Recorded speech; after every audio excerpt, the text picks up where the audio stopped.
qudrat ojizlikda to'liq namoyon bo'ladi deb yozadi Havoriy Pavlus.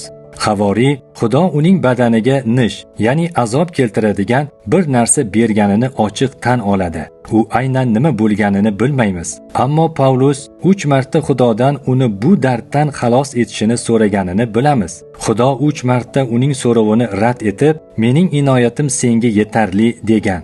Xudo Pavlusga bu nishni yengish uchun inoyat bergan. Pavlusning zaifligi uning xizmatiga yordam bergan. Bu uning kuchidan-da foydaliroq edi. Havoriy Korinfiklarning Masihda ulg'ayishiga yordam berish uchun bu haqda gapirib bergan. Bu shahardagi masihiylarga oson bo'lmagan, chunki Korinf gunoh shahri sifatida tanilgan edi. Odamlar bu shaharga og'ir gunohga qo'l urish uchun kelishardi.